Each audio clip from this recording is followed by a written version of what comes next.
pera muna nung laban. Kasi paano pag wala nang lumaban para sa Pilipinas?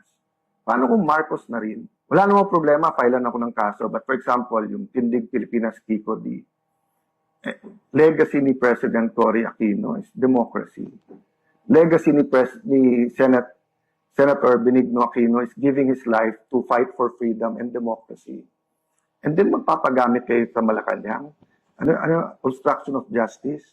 Sinabi na nung NBI, walang warrant na binigay sa amin. Sinabi na ng PNP at SILG, pumunta sila doon, hindi para arestuhin dahil wala pa namang warrant. So paano naging obstruction of justice at paano pinatakas si Bato kung wala namang warrant? So let me address myself to Kiko D and the other Aquinos, even to Senator Bam, no? Ang legacy nyo, democracy. Then Marcos na rin. So, no problem. Legacy din nila is against extrajudicial killings. So yung ipaglaban nyo yun. Legacy din ng mga Aquino is to sacrifice for the nation. So, if your sacrifice is fighting the Dutertes, okay yun. Pero okay sa inyo babuin yung Senado. Okay sa inyo, wag ilabas yung totoo sa flood control. Di ba, kaya nga, laban eh. Laban yung laban. Hiramin ko muna.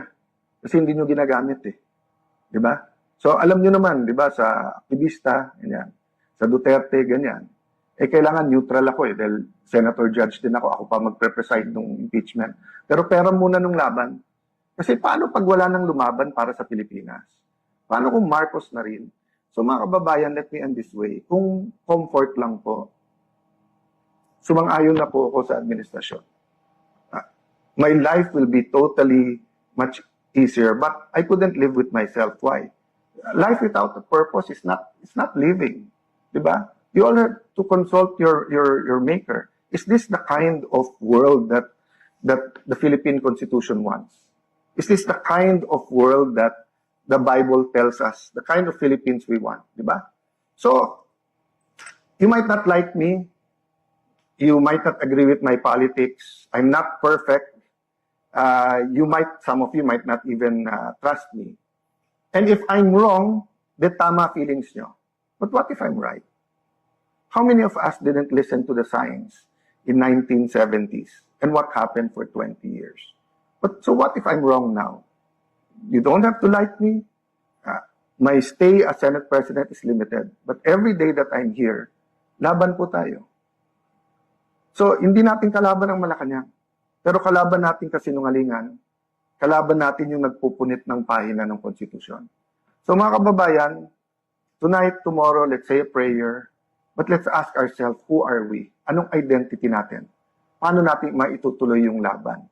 Hindi pwedeng everyday may bagong issue na lang. Issue May 11, habulin si Bato.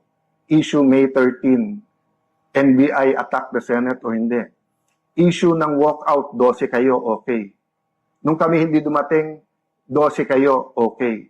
Tapos, para hindi mapag-usapan yung testimony ng 18 Marines, magme-meltdown, magbabalistik si Erwin Tulfo. Tapos, para yun ang news. Tapos bukas, tapos tatakutin lahat ng mga empleyado ng Senado na bibit-bitin, kakasuhan. Ulitin ko yung sinabi ko sa media, lahat ng kapangyarihan nasa kanila. Ang nasa aming katotohanan. But despite that, I'm willing to tonight and tomorrow, we'll be thinking of a way. Paano po hindi maipit ang mga empleyado? Paano po na yung mga bangko masunod ng tama? Anong tamang legal remedies natin? On that aspect, we can talk and find a way. Pero when it comes to truth, ibabalik ko ngayon sa majority yon. You really believe what you're preaching about the flood control? You really believe na after putting to jail some to get the quorum, they won't put more in jail to get... Gagawin kasi 18 na lang ang senador para 12 convicted na. At pagkatapos nun, manipulate na naman yung numero at saka yung konstitusyon para palitan yung konstitusyon. Again, if I'm wrong, then baliwalain nyo lahat ng sinabi ko. I'm just one other politician telling you garbage. But if I'm correct, and I hope that I am not correct, then we have to put faith into our actions. Kailangan natin lumaban at kailangan natin humanap ng paraan para ipakita na hindi tayo papayag na muli pong ikulong ang ating demokrasya, na muling nakawin ang freedom ng bawat Pilipino. Pero muna nung laban. Kasi paano pag wala nang lumaban para sa Pilipinas?